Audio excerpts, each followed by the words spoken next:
Mississippi.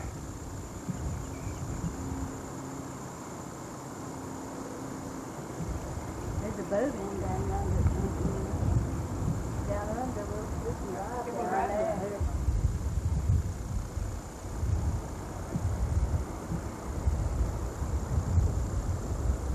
There's a creek up.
Wagner, slow, sir.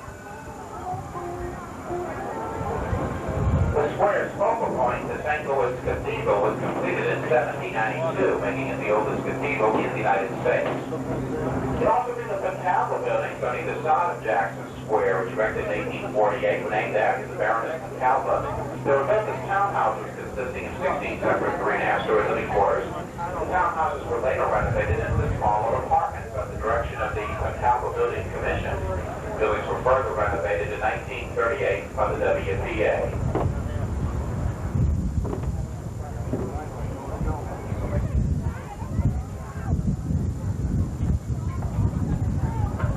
We're now moving around a bend in the river. It's called Algiers Bend, an extremely sharp turn in the Mississippi.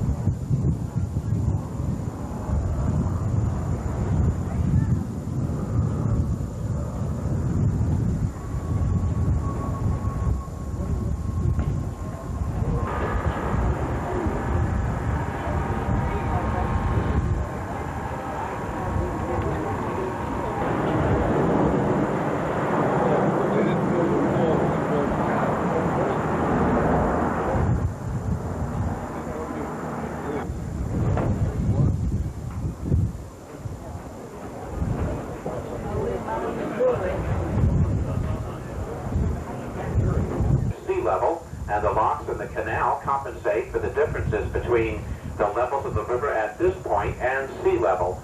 These locks enable vessels to be lowered from the higher elevation to the Mississippi to the lower levels of Lake Pontchartrain. Lake Pontchartrain has a size of 610 square miles and an average water depth of only 13 feet throughout the lake. Because of this, they were able to build a wheeled steamboat. And again, the two steamboat houses I'm pointing out are located behind the levee on the left.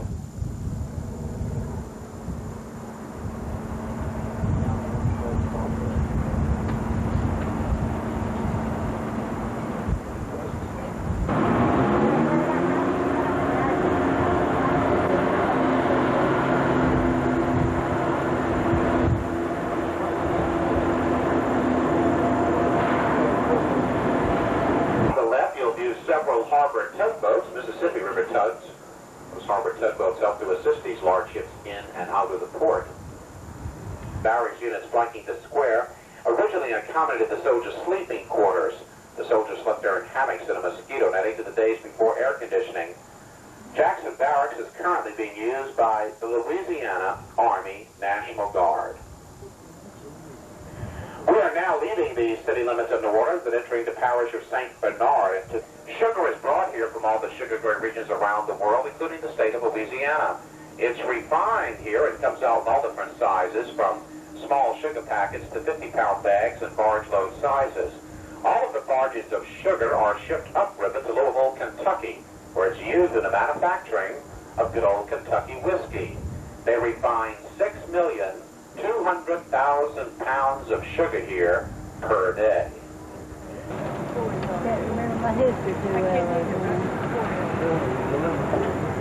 Commanded by Sir Edward Packingham, the battle fought on January 8, 1815 was the last of the War of 1812, also the last battle ever fought between the United Kingdom and the United States.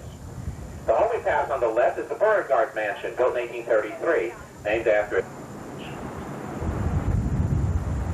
Behind the levee, you'll view a large open field. This field is where the Battle of New Orleans was actually fought. The British suffered 2,000 casualties during this battle, while the Americans reported only 13. America's claim to the Louisiana territories was preserved. But due to lack of communication back in those days, they received the message 2 weeks late that the war had already ended. The War of 1812 is already over 2 weeks when the Battle of New Orleans was fought. So hundreds of lives were lost needlessly. Behind the willow trees.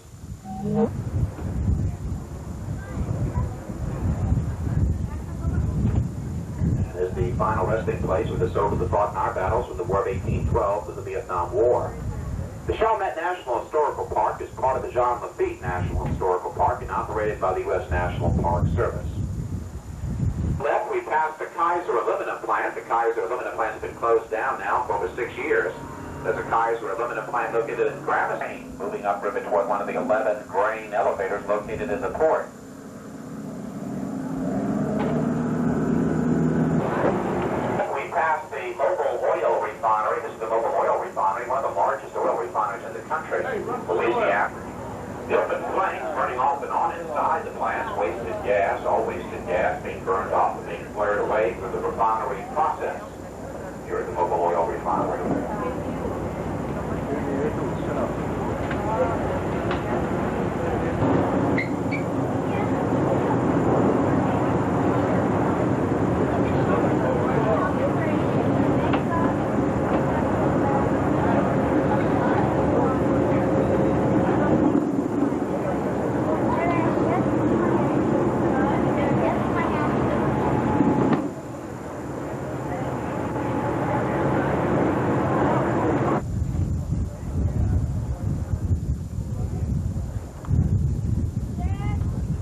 1930s as a naval cruiser.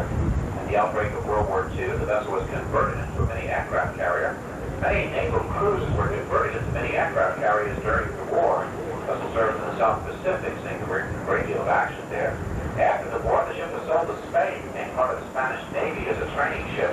In the late 1980s, several businessmen from New Orleans purchased a cabin from Spain and are planning on opening up the vessel's floating museum. To tear it out, the deal is going to be refurbished. Plans for underway to turn the USS Cabot to a floating naval museum.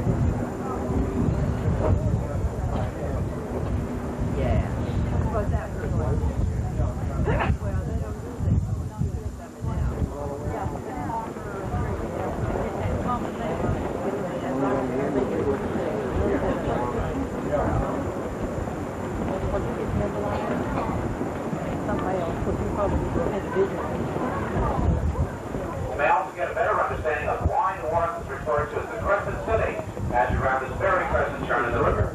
On the right, we pass the French Market, the Fatale buildings on either side of Jackson Square, the St. Louis Cathedral, and the riverfront streetcars, all to the opposite side of the river.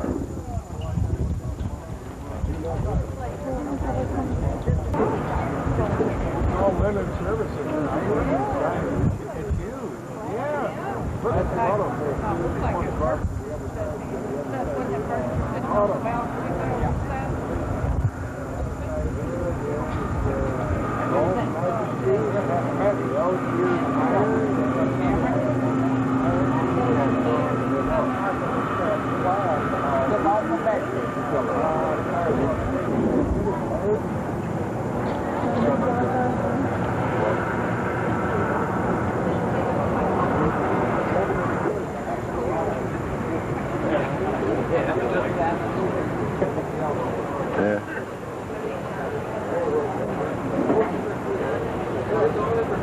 On the right, you'll view the former site of the Gray Line Busters, offers a fine selection, a complete city tour, plantation tour through some of the Louisiana plantations, also a swamp and bayou cruise to some of Louisiana.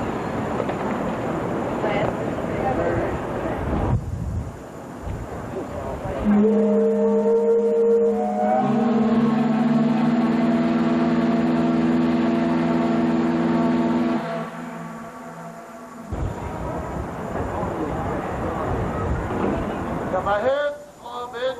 Give my head slow midshipship.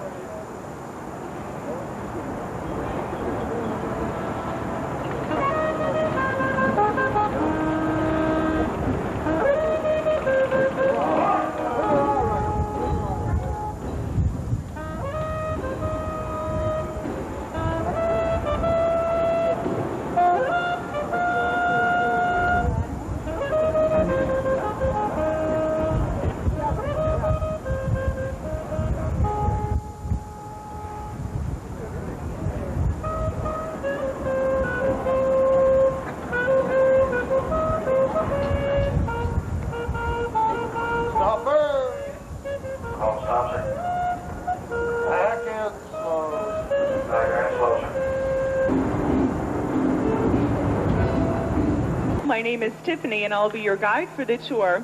You are seated in the world's largest covered multi-purpose arena, and it's 273 feet high.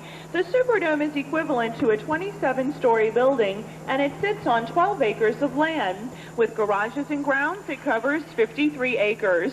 Our first public level of seating is called Plaza. It holds 25,000 people. The middle level is Loge. It holds 16,000. Our top and highest level terrace seats 33,000. There is a private level of seating between the second and third levels to your left and right. If you look closely, you'll see a long stretch of red and green seats. Those are for the box suite tenants. Now, you're at the end zone of the football field. The proximity of the room to the 50-yard line determines its size and price. They're $25,000 to $32,000 a year. We lease them for 5 years, and there's also a 10-year waiting list.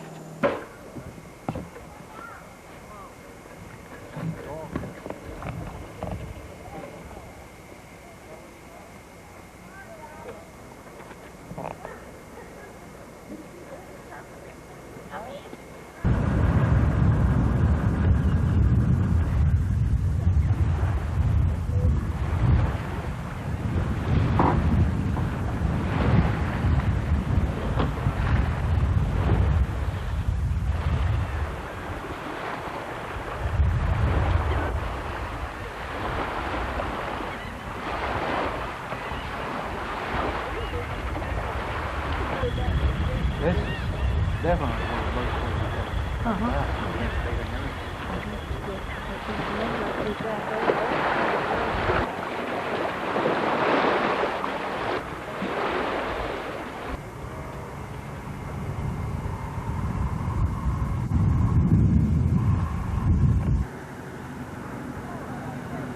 Isn't that cool? Skip puts more on.